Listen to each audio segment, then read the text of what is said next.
بسم الله.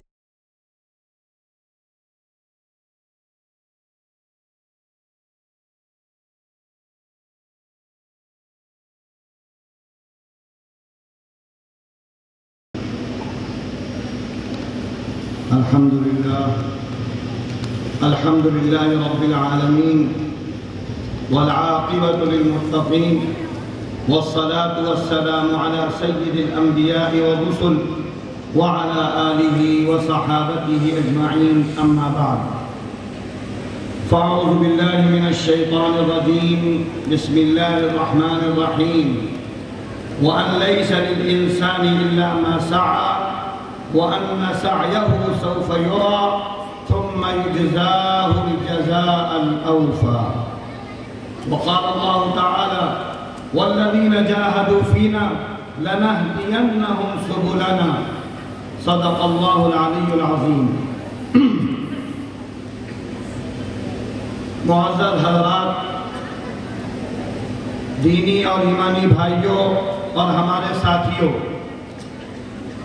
یہ جامعہ ہمارے لیے کوئی نیا ادارہ نہیں ہے. ہم لوگوں کے لیے اس ادارے کی حیثیت ایک گھر کی ہے. جس طرح ہم ندوے کو دیکھتے ہیں اسی طریقے سے اس جامعہ کو بھی دیکھتے ہیں. اس جامعہ کا ندوے کی فکر سے حضرت مولانا سید ابو الحسن علی ندوی رحمت اللہ علیہ سے، ان کے خانوادے سے ایسا ربط اور ایسا ضبط ہے، اور اس کے بعد حضرت مولانا سید محمد رابع حسنی ندوی سے کہ وہ یہاں آتے ہیں تو ایک گھر محسوس کرتے ہیں. یہاں کی محبت، یہاں والوں کے تعلق کی بنیاد پر. تو یہ جامعہ دارالعلوم ندوۃ العلماء کے فکر کو لے کر عملی طور پر آگے بڑھنے کے لیے، اور حضرت مولانا سید ابو الحسن علی حسنی ندوی نے جو دنیا کو فکر دی، جو ان کی تحریروں میں، ان کی تقریروں میں بہت آیا ہے. ان کی کتابیں پڑھی جائیں، ان کی تقریریں سنی جائیں تو معلوم ہوتا ہے کہ موجودہ دور کے جو حالات ہیں ان کو سامنے رکھ کر وہ دعوت پیغام دے رہے ہیں. تو سیرت پیغام ہمگیر انداز میں عالمی پیمانے پر مکمل طور پر قرآن و حدیث کی ترجمانی کرتے ہوئے ایک ایک آیت سے حضرت مولانا نے ایسے نکتے اور ایسے معنوی خیز چیزیں پیدا کی ہیں. آج عبادت جب ہم ان کی پڑھتے ہیں، وہ چیزیں پڑھتے ہیں تو معلوم ہوتا ہے کہ آج ہی وہ بول رہے ہیں. یہ قرآن کا اعجاز ہے، یہ حدیث نبوی کا اعجاز ہے. جو قرآن میں ڈھل جاتا ہے، احادیث میں ڈھل جاتا ہے، وہ قیامت تک کے لیے محفوظ ہو جاتا ہے. کتاب قیامت تک کے لیے، نبی قیامت تک کے لیے، اور وہ آدمی بھی قیامت تک کے لیے. اسی کو قرآن نے کہا: وَأَن لَيْسَ لِلْإِنسَانِ إِلَّا مَا سَعَى وَأَنَّ سَعْيَهُ سَوْفَ يُرَى. انسان اگر قرآن و حدیث کے ماحول میں رہ کر کوئی پیغام دیتا ہے تو وہ یورا ہو جاتا ہے، عیا ہو جاتا ہے، نگاہوں میں آ جاتا ہے. دنیا اس تک اعتراف کرنے پر مجبور ہو جاتی ہے. حضرت مولانا نے جو پیغام دیا تھا، جو دعوت دی تھی، جس انداز سے لوگوں کو آگے بڑھایا تھا، اللہ کا فضل و کرم ہے کہ اس پیغام کو ہمارے اس جامعہ کے لوگوں نے، اہل بھٹکن نے اپنے ذہن و دماغ میں ایسا پیوست کیا کہ آج اس کے برغبار نظر آ رہے ہیں. یہ چھوٹے چھوٹے بچے حضرت مولانا کے سامنے تو بہت سے پیدا بھی نہیں ہوئے ہوں گے، لیکن اسی فکر کے حامل ہیں، اسی دین کے حامل ہیں، اسی نبی خاتم النبیین. اور یہ پیغام اسی لیے سیرت پاک کے عنوان سے جو رکھا گیا ہے، تاکہ ہمیں معلوم ہو کہ یہ سیرت کا پیغام صرف مدرسے والوں کے لیے نہیں ہے. سیرت کا مطلب یہ نہیں ہے کہ آدمی ایک کوزے میں بند ہو جائے، ایک چھوٹے سے کنبے میں رہ جائے.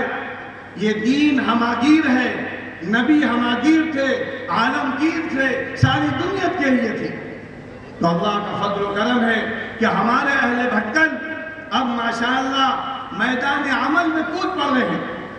وہ اپنی صلاحیتوں سے یہ ثابت کر رہے ہیں کہ دین صرف مسجد تک نہیں ہے، دین صرف مدرسے تک نہیں ہے، دین کا مطلب یہ نہیں ہے کہ تم 24 گھنٹے میں آزاد ہو اور 2-3 گھنٹے میں جو چاہو کرو، بلکہ دین 24 گھنٹے کا نام ہے، اور اس 24 گھنٹے کو ایسا ماحول دے دیا جائے اور ایسا دین کا پیغام دے دیا جائے کہ آدمی جس ماحول میں جائے اس کا رشتہ اسلام سے ٹوٹنا نہ پائے۔ تو ماشاءاللہ جہاں ایک طرف یہ علماء، بھٹکل کے علماء مدارس کا جال بچھائے ہوئے ہیں پورے کرناٹک میں اور اطراف میں، اسی طریقے سے یہ چاہتے ہیں کہ ایسا اسکول کا جال بچھ جائے جہاں سے بچے نکلنے والے اعلیٰ درجے کی انگریزی بول رہے ہوں، لیکن ان کا چہرہ، ان کا بشرا، ان کا رہن سہن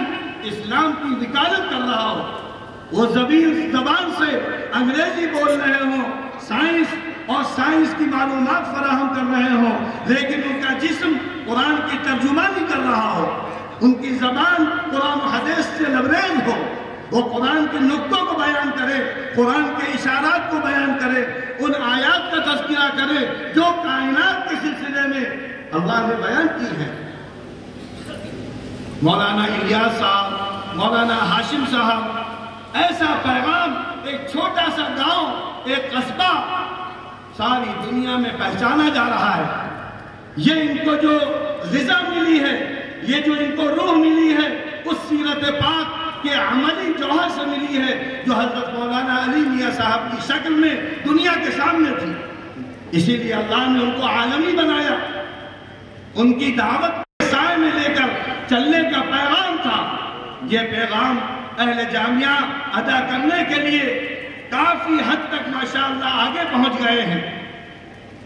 ایسے ایسے ادارے قائم ہو رہے ہیں کہ دوسرے ماڈرن طبقے کے لوگ متاثر ہو رہے ہیں اور اپنے بچوں کو داخل کرا رہے ہیں، کیونکہ اصل تعلیم نہیں ہے، تعلیم کے ساتھ تربیت بھی ہے۔ اگر تربیت نہیں ہے، صرف تعلیم ہے، تو وہ ایسے علم کو اور ایسی چیز کو اللہ کے رسول نے فرمایا وہ علم زار ہے، علم نافع نہیں ہے۔ لیکن یہاں سے اس علم کو عام کرنے کی کوشش کی جا رہی ہے جو ہماری دنیا میں جو مختلف انداز سے آدمی علم کے میدان میں درندہ بنا ہوا ہے، جانور بنا ہوا ہے، حق ماننے والا بنا ہوا ہے، یہ قرآن کا پیغام جب اس لائن میں جائے گا کہ علم کا مطلب یہ ہے کہ روشنی پھیلاؤ، دوسروں کے کام آؤ، دوسروں کے لیے مفید بنو، تو اللہ کا فضل و کرم ہے۔ اس وقت زیادہ کوئی بات نہیں کرنی ہے، صرف یہ بتلانا ہے کہ حضرت مولانا کا ان سے جو رشتہ ہے، انہوں نے فکر کو بالکل اپنے اندر اس طریقے سے شرائط کر لیا ہے کہ حضرت مولانا جو چاہتے تھے آج اگر وہ اس کو دیکھتے تو بہت خوش ہوتے۔ ان کی تحریروں میں وہ سچ چھپا ہوا ہے، ان کے پیغام میں وہ سچ موجود ہے۔ ندوے کا یہی مقصد تھا کہ دین دنیا کی جو دوریاں ہو گئی ہیں، دین دنیا کو جو بانٹ دیا گیا ہے، دین ہمارا ایسا نہیں ہے۔ ہمارا دین کامل ہے، مکمل ہے، دنیا کے سارے نظام کو لیے ہوئے ہیں، بس صرف ایک شرط کے ساتھ کہ تم اسلام کے سائے میں ہر چیز کو لے کر چل سکتے ہو، کیونکہ کائنات اللہ کی ہے، نظام اللہ کا ہے، ساری سائنس، ساری کائنات کی پورتیاں ان فی خلق السماوات والارض واختلاف اللیل والنہار لآیات لأولی الالباب۔ ماشاءاللہ اہل بھٹکل اپنے کو اولو الالباب میں داخل کرنے کے لیے رواں دوا ہیں۔ اللہ تعالیٰ ان کو ترقی عطا فرمائے اور ان کو آگے سے آگے ایسی روشنیاں دے کہ ایک دنیا کو یہ بتلا سکیں کہ قرآن کا حکم کیا ہے، اللہ کے رسول کی سیرت کا پیغام کیا ہے، دین ہم کو کیا سکھاتا ہے، دین کی کیا دعوت ہے۔ اللہ تعالیٰ نظر بد سے بھی بچائے، حاسدین کے حسد سے بھی بچائے، اور ہر طریقے کے فتنے سے ہم سب کی اے اللہ حفاظت فرمائے۔ وآخر دعوانا ان الحمدللہ۔